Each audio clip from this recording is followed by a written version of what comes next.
Hi ಎಲ್ಲರಿಗೂ ನಮಸ್ಕಾರ. BCom first semester ಸಂಬಂಧಪಟ್ಟಂತ ಬಿಕಾಮ್ NEP ಡಿಗ್ರಿ ಸಂಬಂಧಪಟ್ಟಂತ ಎಕ್ಸಾಮಿನೇಷನ್ ಜನವರಿ ಫಸ್ಟ್ ಮಂತ್ ನಡೆಯುವಂಥ ಪರೀಕ್ಷೆ 25-26 ಸಾಲಿನಲ್ಲಿ ನಿಮಗೆ 2025 ಪರೀಕ್ಷೆ ನಡೆಯಿತು. ಈ ಪ್ರಶ್ನೆ ಪತ್ರಿಕೆ subject management theory and practice ಸಂಬಂಧಪಟ್ಟಂತ ಪ್ರಶ್ನೆ ಪತ್ರಿಕೆ 80 ಅಂಕ ಇರುತ್ತೆ. ಸರಿ, ನಿಮಗೆ ಸಚಿನ್ ಏನಿದೆ 10 ಅಂಕ 2 ಮಾರ್ಕ್ಸ್ ಮತ್ತು 10 ಪ್ರಶ್ನೆಗಳಿರ್ತವೆ, ನೇರವಾಗಿ ಒಟ್ಟು 20 ಅಂಕಗಳನ್ನು ಪಡ್ಕೋಬಹುದು. ಡಿಫೈನ್ ಮ್ಯಾನೇಜ್ಮೆಂಟ್ ವ್ಯವಸ್ಥಾಪನೆಯನ್ನು ವ್ಯಾಖ್ಯಾನಿಸಿ. ಎರಡನೇ ಪ್ರಶ್ನೆ, what you mean by planning premises ಅಂತ ಹೇಳೋದು. ಯೋಜನೆ ಆಧಾರವೇ ಎಂದರೇನು? What is delegation of authority ಅಂತಿರುತ್ತೆ. ಅಧಿಕಾರ ಪ್ರತಿನಿಯೋಜನೆ ಎಂದರೇನು? What you mean by decision making ನಿರ್ಣಯಿಸುವುದು ಎಂದರೇನು? ಐದನೇ ಪ್ರಶ್ನೆ, give the meaning of span of control ಅಂತ ಕರಿತೀವಿ. ನಿಯಂತ್ರಣ ವ್ಯಾಪ್ತಿಯನ್ನು ಅರ್ಥ ನೀಡ್ರಿ. ಆರನೇ ಪ್ರಶ್ನೆ, mention two advances of staffing ಅಂತ ಕರಿತೀವಿ. ಸಿಬ್ಬಂದಿ ನೇಮಕಾತಿಯ 2 ಅನುಕೂಲತೆಗಳನ್ನು ನಮೂದಿಸಿ ಅಂತ ಕರಿತೀವಿ. ಹಾಗೆ 7ನೇ ಪ್ರಶ್ನೆ, ವಾಟ್ ಈಸ್ ಕಮ್ಯುನಿಕೇಶನ್ ಸಂಪರ್ಕ ಸಂದೇಶ ಎಂದರೇನು? 8ನೇ ಪ್ರಶ್ನೆ, ಡಿಫೈನ್ ಕೋಆರ್ಡಿನೇಷನ್ ಸಮನ್ವಯತೆಯನ್ನು ವ್ಯಾಖ್ಯಾನಿಸಿರಿ. ಹಾಗೂ 9ನೇ ಪ್ರಶ್ನೆ, ವಾಟ್ ಈಸ್ ಕಂಟ್ರೋಲ್ ನಿಯಂತ್ರಣ ಎಂದರೇನು? 10ನೇ ಪ್ರಶ್ನೆ, ವಾಟ್ ಈಸ್ ಮೋಟಿವೇಶನ್ ಪ್ರೇರೇಪಣೆ ಎಂದರೇನು ಅಂತ ಕೇಳ್ತೇವೆ. ಸೆಕ್ಷನ್ ಬಿ ಯಲ್ಲಿ 5 ಮಾರ್ಕ್ಸ್ ಕ್ವಶನ್ ಇರ್ತವೆ. 3 ಪ್ರಶ್ನೆ ಬರಬೇಕು. ಪ್ರತಿಯೊಂದಕ್ಕೆ 5 ಮಾರ್ಕ್ಸ್ ಕೊಡಿದ್ರೆ 15 ಅಂಕವನ್ನು ಪಡ್ತೀವಿ.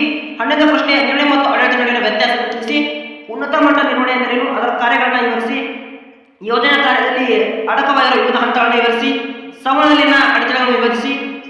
ಮಾಸ್ಲೋಸ್ ಅವರ ಅಗತ್ಯ ಶ್ರೇಣಿಯ ಸಿದ್ಧಾಂತವನ್ನು ಸಂಕ್ಷಿಪ್ತವಾಗಿ ವಿವರಿಸಿ. ಇವು ಅಷ್ಟು ಇದರಲ್ಲಿ ಮೋಸ್ಟ್ ಇಂಪಾರ್ಟೆಂಟ್ ಅಂದರೆ 12ನೇ ಪ್ರಶ್ನೆ, ಉನ್ನತ ಮಟ್ಟದ ನಿರ್ವಹಣೆ ಎಂದರೇನು? ಅದರ ಕಾರ್ಯಗಳು.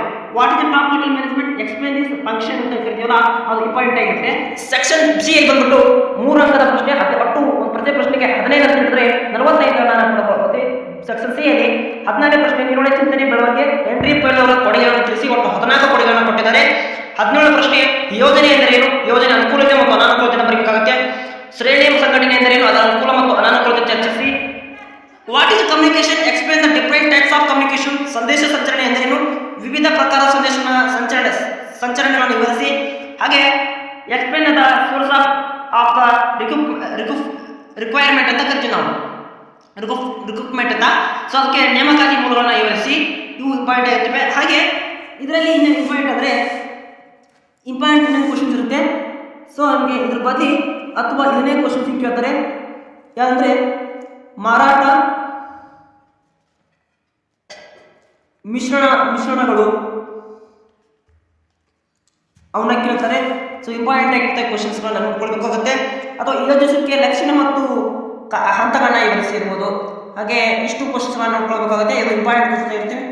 ಓಕೆ, ಮುಂದಿನ ದಿನಗಳಲ್ಲಿ ಮಾರ್ಕೆಟಿಂಗ್ ಸಂಬಂಧಪಟ್ಟಂತ ಹಾಗೂ ಫೈನಾನ್ಷಿಯಲ್ ಮಾರ್ಕೆಟ್ ಹಾಗೆ ಗ್ಯಾಲಕ್ಸಿ ಮತ್ತು ಅರಿವು ಸಂಬಂಧಪಟ್ಟಂತ 4 ಪ್ರಶ್ನೆ ಪತ್ರಿಕೆ ನಾವು ಮುಂದಿನ ದಿನಗಳಲ್ಲಿ ಮಾಡಲಾಗುತ್ತೆ ಅಂತ ಹೇಳ್ತಾ, ಅಲ್ಲಿವರೆಗೂ thank for watching. Have A nice day.